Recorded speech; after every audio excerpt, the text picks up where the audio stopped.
बताइए, जब बच्चा पैदा होता है तो सबसे पहले कौन सा स्टेप वो लेता है एक लैंग्वेज सीखने के लिए? सबसे पहले हम लोग ग्रामर पढ़ने लग जाते हैं।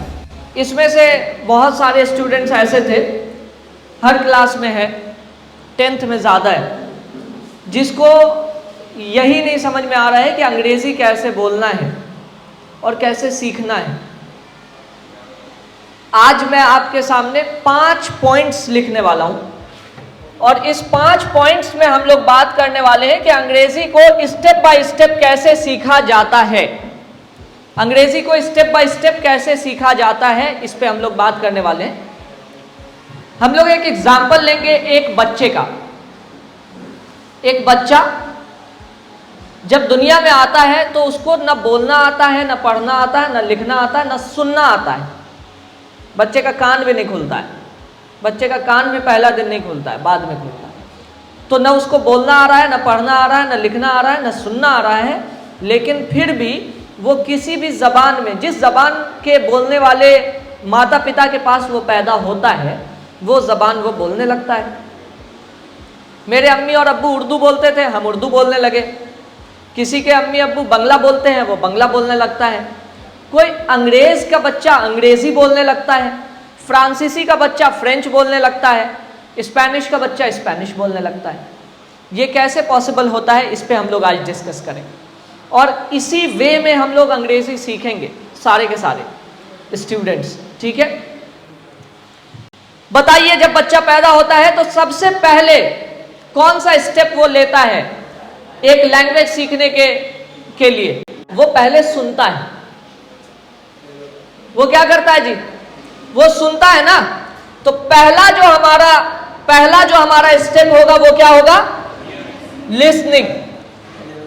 एक बच्चा 1 साल की उम्र के बाद सबसे पहले बोलता है मम्मी, अम्मा, माँ, पापा, डैडी, अब्बा, अब्बू, कुछ भी बोलता है।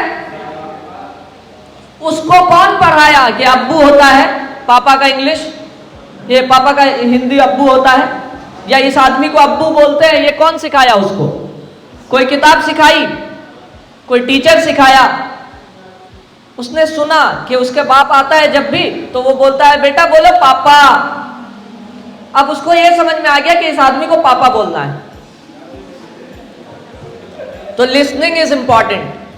हम लोग पहले अंग्रेजी सुनते ही नहीं है।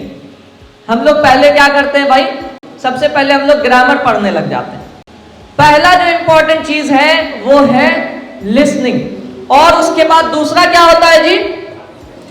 अब वो बच्चा जब सुनता है, 1 साल तक सुनता है कि इसको पापा बोला जाता है, तो अगले दिन ये क्या करता है? बोलता है। Which means second is speaking. Second is speaking, बोलना। जब आप बोलने लगेंगे तो सुनने, समझने और बोलने का मामला क्लियर हो गया। अब आइए, अब वो बच्चा 3 साढ़े 3 साल का हो जाता है, तब वो जाता है स्कूल। स्कूल में वो सीखता है लिखना। लिखना सीखता है? नहीं सीखना है, पहले पढ़ना सीखना है।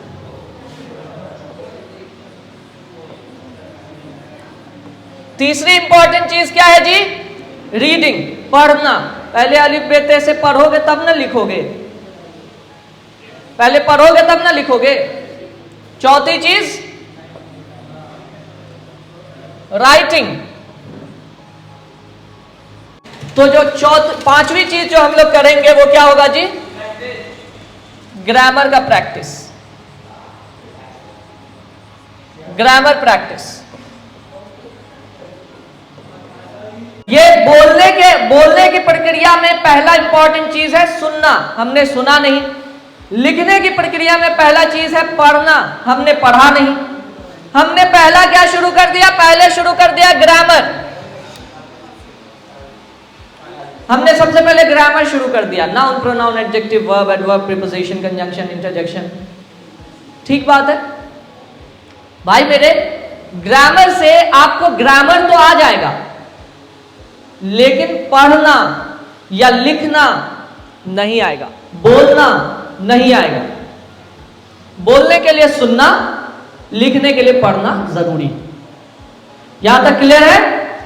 एक बच्चा साइकिल चलाना कब सीख सकता है? जब वो साइकिल पे बैठेगा। बहुत सारे स्टूडेंट्स इस क्लास में हैं जो मुझसे ये बोलते हैं कि सर धीरे धीरे सीख जाएंगे, अभी रहने दीजिए, अभी सुनते हैं, धीरे धीरे सीख जाएंगे। सुन करके बोलना पूरी तरीके से तब तक नहीं सीख सकते हैं जब तक बोलना शुरू नहीं कर दीजिएगा। आई living in Araria have listened to people speaking in Kulaiya for a very long time. I think I have been listening to people talking in Kulaiya language or Bengali language or Nepali language for 10 years I guess.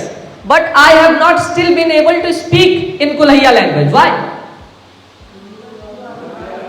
Because I have never tried to speak in Kulaiya language for a very long time. I have tried to speak one sentence, two sentence, three sentence.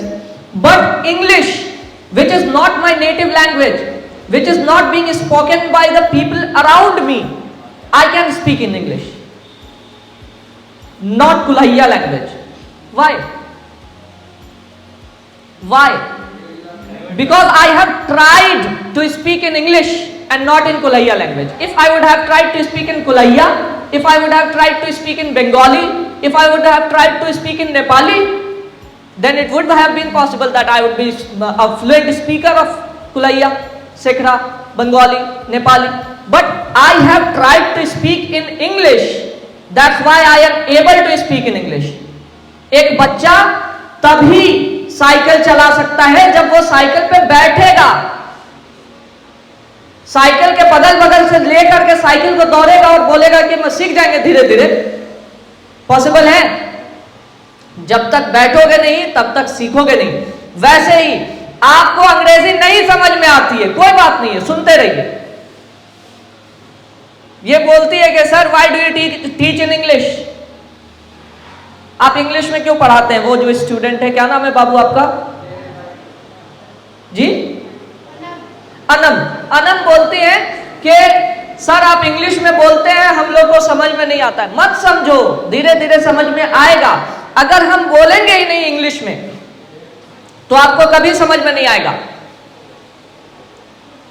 और आप लोग बोलते हैं कि sir यहां पे आप बुला लेते हैं, बोलने के लिए बोलते हैं इंग्लिश में, हमको नहीं आता है। नहीं आता है कोई बात नहीं है, तुम आओ। जिस दिन तुम बोलना शुरू करोगे वही दिन पहला दिन होगा तुम्हारा। करत करत अभ्यास दे जड़मती होत सुजान, रसड़ी आवत जाते सिल पर पड़त निशान। सुभान अल्लाह। तो practice makes a man perfect. Practice करना पड़ेगा। कौन आएगा सबसे पहले? Please raise your hand.